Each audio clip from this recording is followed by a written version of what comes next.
The maid's hands trembled as she held the old, dusty portrait. The air in the mansion felt heavier than usual, and every creak of the wooden floor made her heart race. She had served in this house for only a few months, but tonight, something was different. Tonight, the air was thick with secrets waiting to be revealed. She could feel it in the pit of her stomach. Her eyes widened as she whispered, almost to herself, this looks like her. She had always known there were stories, rumors whispered among the staff about the master's mother. Everyone believed she had passed away many years ago, locked in memories and silence. But the maid had never imagined that what she had seen today would shatter every illusion. Earlier that day, she had visited a small, old asylum on the outskirts of the city. She had gone there to deliver some cleaning supplies, but when she wandered down one of the dimly lit corridors, her eyes fell upon a frail figure sitting by the window. The figure's hair was white, tangled, and her eyes, though clouded with confusion, bore an unmistakable spark. It was her, the master's mother. Her heart pounded as she raced back to the mansion, the vision replaying in her mind. How could this be? Everyone had said she was dead. And yet, the face she had seen, the same haunting eyes, the same delicate hands, left no doubt. She clutched the portrait tighter, her knuckles whitening. As she turned, the master appeared at the top of the stairs. His presence was commanding, but tonight there was a softness in his eyes that she had never seen before. "What is it?" he asked, noticing her pale, shaken face. She barely found her voice. "Sir, I saw her. Your mother. She's alive. In the asylum. I swear, it's true." His expression froze. For a moment, there was silence, only the sound of the wind brushing against the tall windows.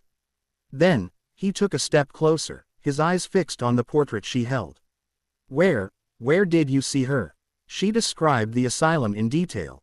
The narrow hallways, the locked doors, the faint smell of antiseptic mixed with dust, the way she had seen a small glimmer of life in the corner of that room. The master's face went pale, and his hands trembled as he reached for the portrait. His fingers traced the painted outline of the woman's face, a mix of sorrow and longing crossing his features. Why did no one tell me she was alive?" he murmured, his voice barely audible. The maid shook her head, tears welling up in her eyes. "I don't know, sir. Everyone believed she had passed. But I saw her. And she looked for you. She kept asking your name." The master sank into the nearest chair, his head in his hands. Memories flooded him. Childhood days spent with a mother's love, followed by the abrupt disappearance that had haunted him all these years. The staff, the distant relatives, everyone had conspired in silence. No one had the courage to speak the truth. No one had wanted to face the scandal, the shame. "I have to see her," he finally said, lifting his head with a determined glint in his eyes. "I need to know why she was hidden from me. Why she was left alone." The maid nodded, relief washing over her. "I'll take you there, sir. I'll show you exactly where she is." As they prepared to leave, the master paused, looking around the cold, silent mansion that had been his home but also a cage of secrets. How many years of lies?" he whispered. The ride to the asylum was tense, the silence between them heavy with anticipation. The city streets blurred past, but in the master's mind, nothing was clear except the image of the mother he had lost and now found. He tried to steady his breathing, but the fear of disappointment gnawed at him. What if she didn't remember him? What if she rejected him? The asylum was even more desolate than the maid had described. Its paint was peeling, windows streaked with grime, and the gates groaned as they opened. Inside, the air was damp and heavy, carrying whispers of the past, of broken lives and forgotten souls. The maid led him through narrow corridors, until finally, they stopped in front of a small room at the end of the hallway. "She's in there," the maid said softly, her hand on the doorknob. The master took a deep breath and entered. There she was, sitting by the window, staring at the pale light filtering through the bars. She turned her head slowly, and their eyes met. For a moment, time seemed to freeze. Recognition flashed in her eyes, a spark that had been dormant for years. "Mother," he whispered, his voice breaking. The woman's hands trembled as she reached out, and for the first time in decades, she smiled. My child," she said, her voice hoarse but filled with warmth. Tears streamed down the master's face as he embraced her. The walls of the asylum seemed to fade away, leaving only the bond that had never truly been broken. As they sat together, she recounted her story. How she had been forcibly confined by distant relatives, how letters she had sent were intercepted, and how she had waited, hoping against hope, that her son would come for her.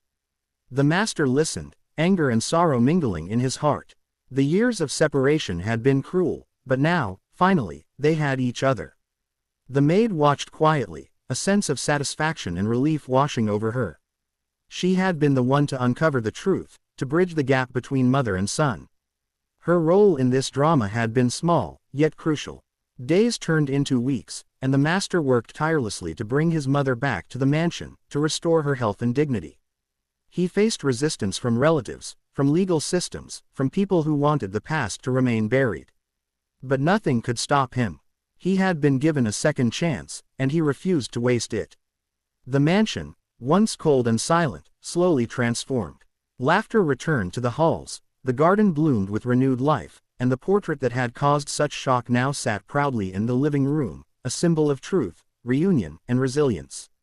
One evening, as the mother and son sat together, the maid entered quietly, carrying a tray of tea. The master smiled at her, gratitude shining in his eyes. "You changed everything," he said softly.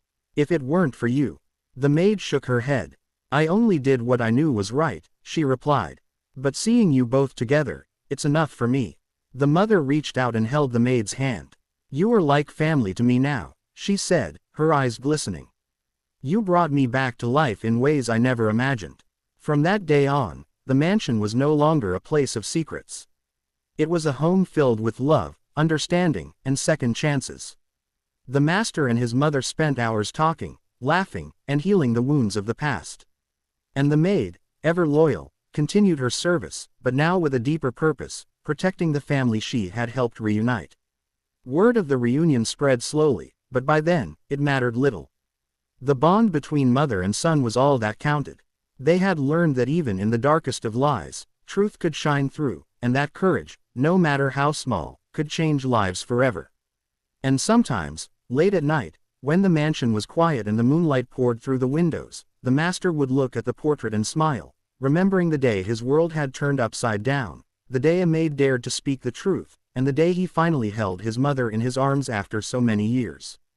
The maid, standing silently in the shadows, would watch him and whisper a quiet prayer. "May this happiness never end." The portrait, now dusted and polished, seemed to glow with a light of its own, reflecting the love that had survived betrayal, lies, and time. And in that light, the mansion breathed again, alive with hope, forgiveness, and the unbreakable bond of family. The master and his mother never spoke of the past to outsiders, but within the walls of their home, they celebrated every day as a miracle. The maid remained a constant presence, a silent guardian of their peace, knowing that the smallest acts of courage often changed the course of destiny. Years later, when the master told the story to his children, he spoke not of sorrow, but of hope. Of how one brave voice, a maid who refused to stay silent, uncovered the truth and reunited a family. He spoke of love that survived injustice, of patience that overcame cruelty, and of the miraculous day when he finally found his mother alive. The mansion, once a symbol of wealth and isolation, became a testament to the power of truth and human connection. And every time a visitor asked about the portrait in the living room, the master would smile and say, "This is not just a painting. It is a reminder that no matter how lost we are, there is always a way back to those we love." And the maid, standing quietly in the corner, would simply nod, knowing that she had witnessed, and played a part in, one of life's greatest reunions.